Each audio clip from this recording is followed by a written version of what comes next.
This channel does not promote any violent, harmful, or illegal activities. All content provided by this channel is meant for an educational purpose only. SSC কে দাগিদের পূর্ণাঙ্গ তালিকা প্রকাশের নির্দেশ হাইকোর্টের। দাগিদের পাশাপাশি নাম প্রকাশ করতে হবে অভিভাবকদেরও। কোনো দাগি ইন্টারভিউ প্রক্রিয়ায় অংশ নিতে পারবে না। এসএসসি কে ফের মনে করালো হাইকোর্ট, বিশেষভাবে সক্ষম দাগিরাও ইন্টারভিউয়ে অংশ নিতে পারবে না। আর আদালত কি জানিয়ে দিয়েছে, কি নির্দেশ দিয়েছে জানবো। শ্রাবন্তী শাহ আমাদের সঙ্গে রয়েছেন, জানাবেন শ্রাবন্তী। দেখো, ইতিমধ্যেই যে সমস্ত চারজনের বিরুদ্ধে এই মামলা হয়েছিল এবং তাদের ক্ষেত্রে দুজনকে বিশেষভাবে চিহ্নিত করেছে কমিশন। তাদের বক্তব্য, যেহেতু তারা বিশেষভাবে সক্ষম ছিলেন, তাই সুপ্রিম কোর্টের নির্দেশ অনুসারে তাদেরকে পরীক্ষায় বসতে সুযোগ দেওয়া হয়েছে এবং এই তালিকা প্রকাশিত করা হয়েছে।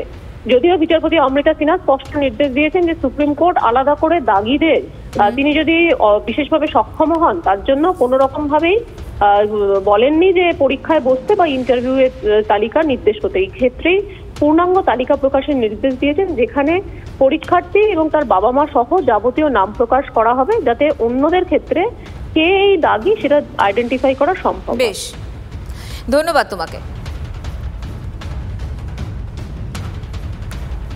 দাগি শিক্ষক নীতিশ বর্মনের স্ত্রী এই বিষয়ে কি বলছেন শুনবো। স্যার, সত্যিটা জেনে আমার খুব ভালো লাগছে। মানে যাক, সত্যিটা অবশেষে সবার সামনে এসেছে এবং সত্যির জয় হয়েছে, এটাই স্যার।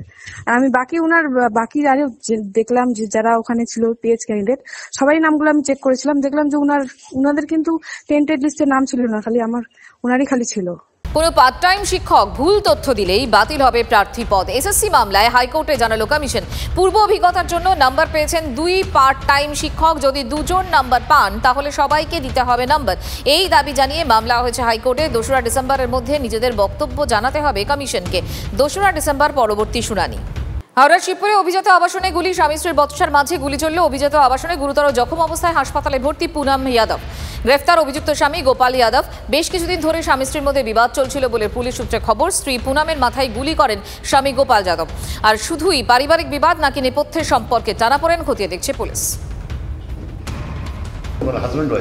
हस्बैंड वाइफ एग्जैक्ट हमको नहीं मालूम सर।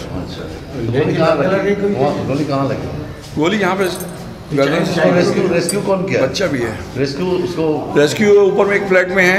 अच्छा, वो भी सपोर्ट करके लेके गए, हॉस्पिटल लेके गए हैं।